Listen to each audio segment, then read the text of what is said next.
Do you want to grow fruit trees that grow big and strong and they produce a lot of fruit? Cherry trees that are just loaded with cherries and peaches that are loaded with lots of peaches? Well, you've come to the right place. One of the secrets to grow big fruit trees that produce a lot of fruit is pruning. Now, in this video, I'm going to show you everything you ever want to know about pruning your fruit trees.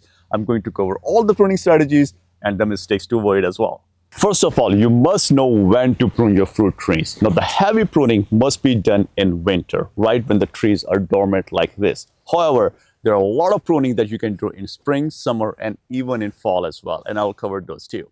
Never prune your fruit trees right before the winter or in the middle of winter. Always prune towards the end of the winter. So in Northern Hemisphere, that's from January to March. So for higher zones such as zone 7, 8, and 9, you can prune in January and February. And lower zones lower than 7, you can prune in February and March, and sometimes in April, depending on the weather. And my friends in Southern Hemisphere, you can prune in August or September. Now, the very first objective in pruning is to have an open center. Now, you can do this in winter while the tree is dormant, so you can see all the branches so that the leaves are not hiding the branches. And take off any growth that's growing towards the center. Now, this will create an open canopy and all the light can penetrate into the tree.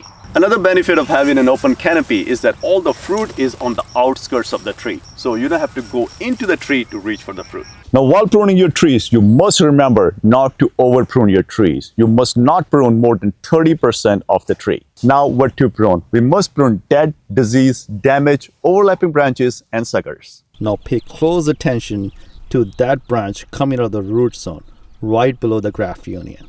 Now here's the graft union. Now any branches coming out of the rootstock below the graft union, they are called suckers, and we must remove these. So I'm using my sharp pruning shears and I'm just going to snip it off. Now anytime you see suckers coming out of the rootstock, you must remove them, because if you let them grow, the fruit that bears on the branches that come off the rootstock might be totally different than the variety of the fruit that you planted, because the variety of the fruit is grafted on top of the rootstock. The rootstock might be totally different. It might not bear any fruit at all. Next, prune away any dead branches. Now you can make these cuts in late winter or in spring, summer, or autumn. Now you should also prune away any damaged branches as well.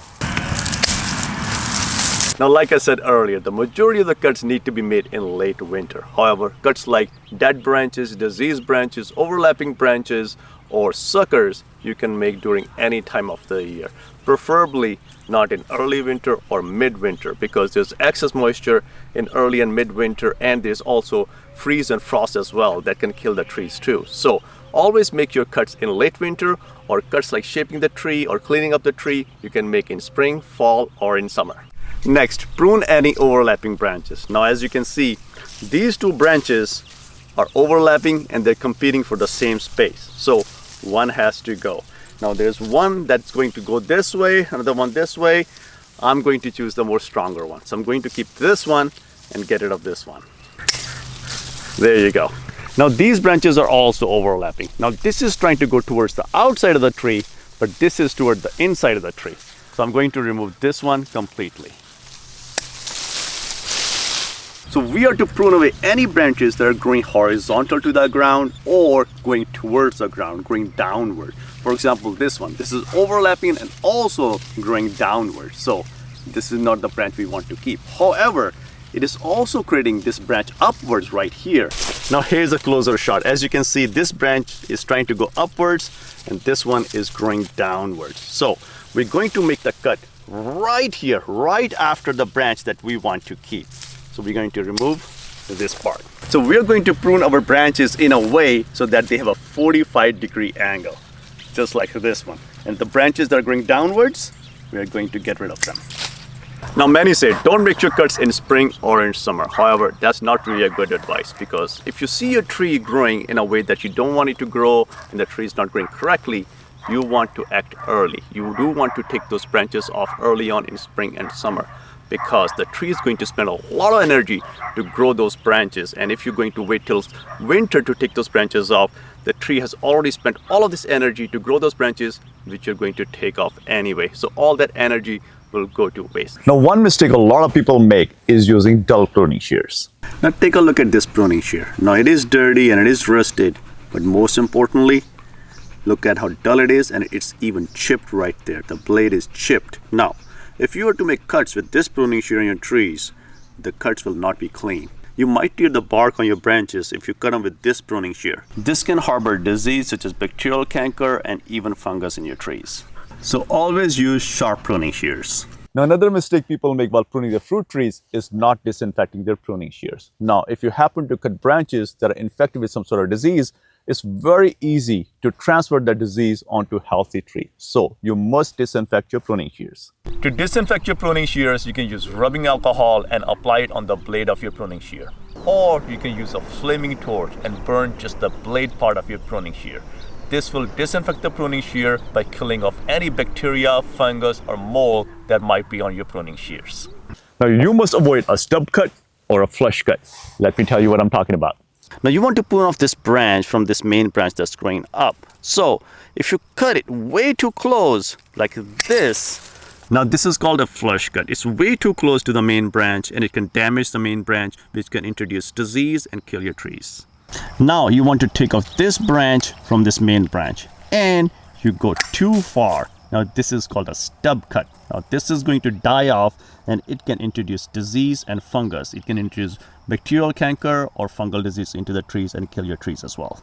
Now let's make the right cut. The cut should be 1/4 of an inch from the main branch. So you need to leave just a little right there, and that's the right cut. Now, sometimes we have to prune larger branch, and there is a proper way to prune larger branches. It's called a 3-cut process. Let me show you how. Now if you make a large cut like this and you just make a cut from the top, the branch will snap and then it will peel off the bark at the bottom. So in order to prevent that, you need to make 3 cuts. So the very first cut is going to be 18 inches from the main trunk. So I'm going to make a first cut right here. So go about 1/3 of the way. Now this is to prevent the branch from peeling out from below. Now from that bottom cut, go about 1 inch on above and make the cut from the top. Now check this out. If we did not have that bottom cut, the bark would have peeled all the way down to the main trunk. Now since we took off the weight of the branch, now we can make our actual cut. There you go. We have our clean cut right here. When you have an open wound like this after pruning your trees, make sure you use a grafting compound to seal the cuts. This will prevent harmful bacteria, fungus, and other diseases from entering your trees. This step can literally save your trees from dying after pruning your trees. Now, a lot of arborists these days are recommending not using these grafting compounds or sealants to seal your cuts. The reason is that these sealants or grafting compounds can trap moisture under the cuts, and that can lead to fungal diseases. However, it is very easy to mitigate these issues. Just make sure you don't make your cuts when it's raining or in the morning when there's excess dew in the air. Just make your cuts when the conditions are more dry, and make sure your pruning shears are dry as well.